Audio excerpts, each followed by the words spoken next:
दोस्तों नमस्कार। आप सभी का स्वागत है मेरे चैनल खेती किसानी में। आज हम बात करने वाले हैं मिडलैंड, जिसको कि मध्यम भूमि बोलते हैं। इसमें किस प्रकार के धान की किस्मों का चयन करना चाहिए। वैसे छत्तीसगढ़ में मध्यम भूमि को डोरसा, अगर आप सरगुजा की तरफ चले जाएंगे तो चवर, और अगर आप बस्तर में जाएंगे तो माल के नाम से भी जाना जाता है।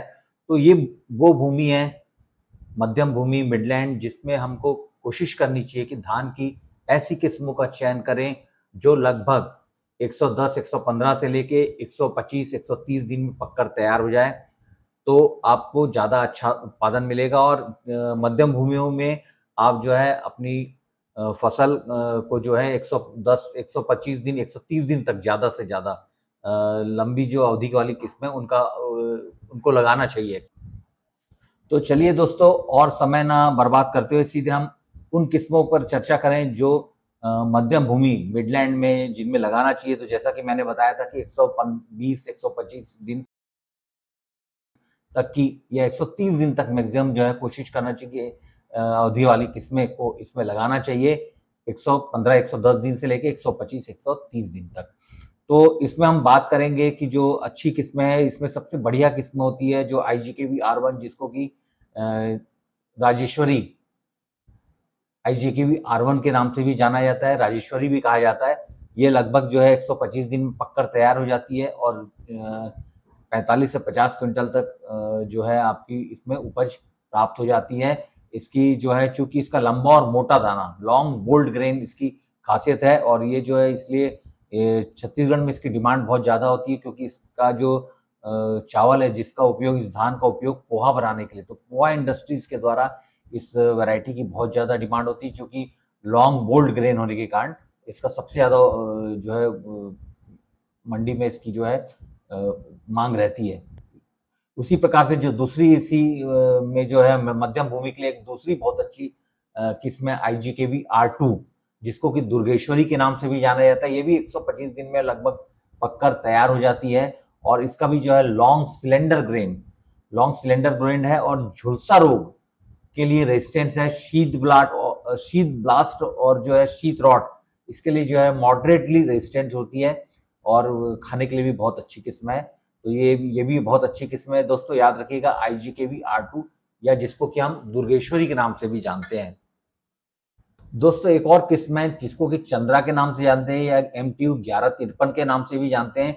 ये लगभग जो है 115 से 120 दिन में पककर तैयार हो जाती है, और ये बहुत अच्छा रिप्लेसमेंट है MTU 1010 का। MTU 1010 के बराबर ही लगभग इसकी अवधि है, और इसका दाना भी जो है लगभग वैसा ही है। लेकिन इसमें जो है उससे जो है उत्पादन बहुत ज़्यादा है, और किसान भाई ने जहाँ भी इसको लगाया बहुत अच्छा, काफ़ी पसंद किया है। तो याद रखिएगा MTU 1153 बहुत अच्छी किस्म है। ये भी बहुत बढ़िया किस्म है, जिसको कि चंद्रा के नाम से भी जो है जाना जाता है। उसके बाद एक और किस्म है छत्तीसगढ़ मधुराज 55।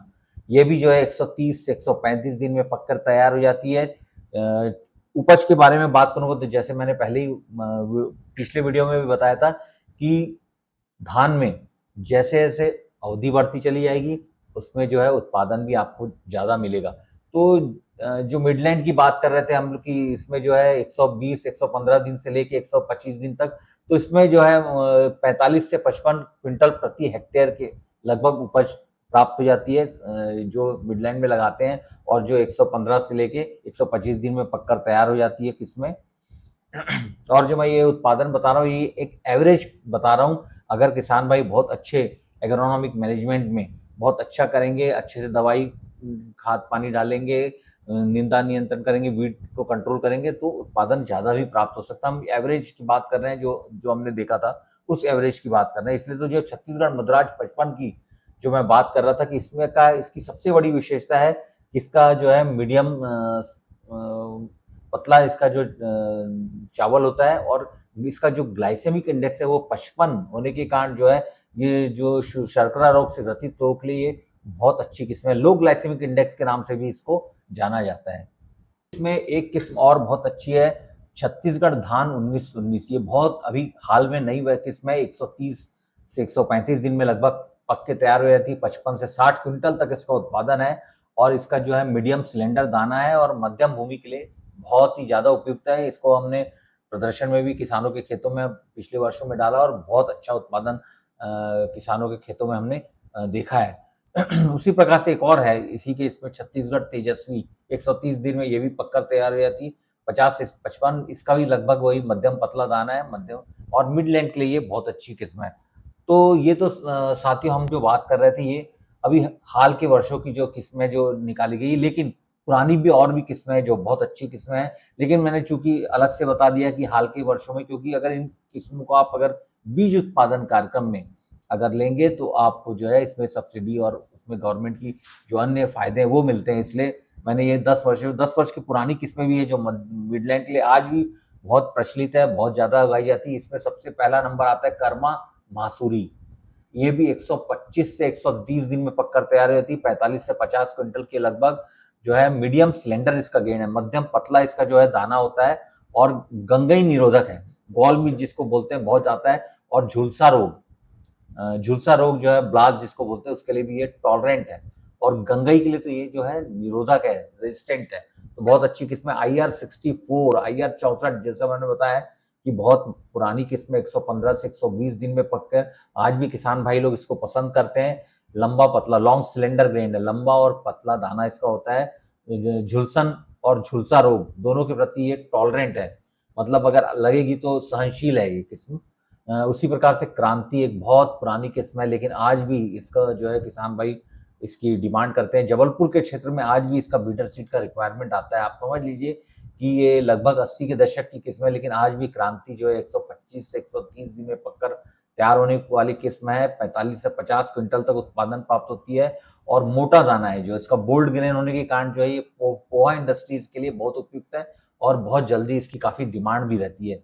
उसी उसी प्रकार से महामाया ये भी लगभग 125 से 128 दिन में पककर तैयार हो जाती है। इसके भी 45 से 55 क्विंटल प्रति हेक्टेयर तक इसका उत्पादन प्राप्त होता है। लेकिन क्रांति और महामाया में यही अंतर है कि क्रांति जो है गॉलमी ससेप्टिबल, हाईली ससेप्टिबल है। उसी की कमी को दूर करने के लिए महामाया वैरायटी को निकाला गया था। ये जो है गॉलमीज रेजिस्टेंट वैरायटी है, गंगई निरोधक किस्म है। इसमें गंगई का प्रकोप नहीं होता है, बहुत बढ़िया किस्म है और बहुत ज्यादा उत्पादन भी रहती है महामाया।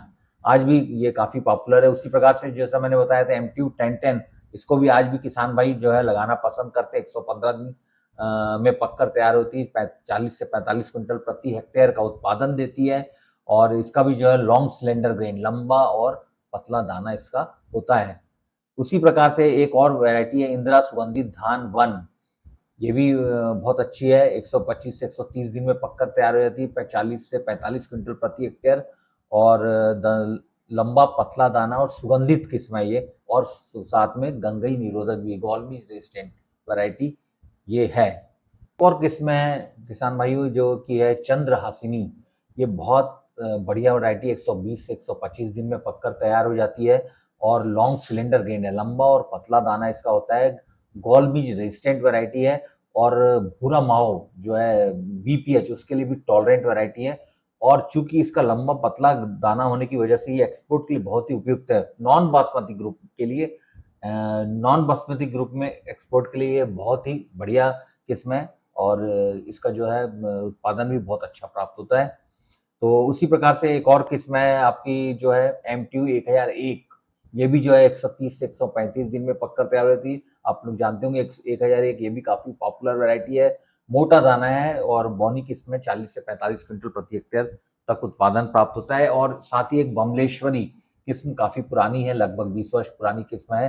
बमलेश्वरी 130 से 135 दिन में पककर तैयार हो जाती है और जो है झुलसन रोग और के प्रति जो है प्रतिरोधकता और ब्राउन स्पॉट के लिए ये टॉलरेंट वैरायटी, ब्राउन स्पॉट जो बीमारी आती है उसके लिए ये टॉलरेंट है और झुलसन रोग के लिए भी जो है ये इसमें काफी प्रतिरोधकता पाई गई है। तो दोस्तों जैसा कि मैं आपको बता रहा था कि जो मिडलैंड है इसमें हमको हमेशा जो है 115 120 दिन से लेके 130 135 दिन तक की किस्मों को लगाना चाहिए, तो ज़्यादा अच्छा उत्पादन मिलेगा। और जो है इसमें बहुत अच्छी अच्छी किस्में जैसा कि आपको बताया, तो इन किस्मों का आप उपयोग कर सकते हैं। ये सारी किस्में जो है इंदिरा गांधी कृषि विश्वविद्यालय के रायपुर में, इसके अलावा भी जो है अलग अलग केंद्र हैं जहाँ कॉलेजेस हैं, वहाँ पे भी इसका जो है आप वहाँ के जो है उनका फार्म का जो है फार्म में संपर्क करके इनके बीज प्राप्त कर सकते हैं। अभी बहुत अच्छा समय है, अभी जल्दी से जल्दी आप लोग जो है बीजों को संग्रहित कर लें, अपने पास सुरक्षित कर लें, क्योंकि 15 जून के बाद कभी भी मानसून आ जाता है और फिर आने के बाद जो है बीजों की बहुत ज़्यादा किल्लत होती है। अभी सारे लगभग बीज उपलब्ध हैं सारे, और कोशिश करिए कि प्रमाणित बीजों का ही उपयोग करें, क्योंकि प्रमाणित बीज के लगाने मात्र से ही लगभग आप जो है 15 से 20% ज़्यादा उत्पादन प्राप्त कर सकते हैं। तो बस इस वीडियो में इतना ही। धन्यवाद। नमस्कार।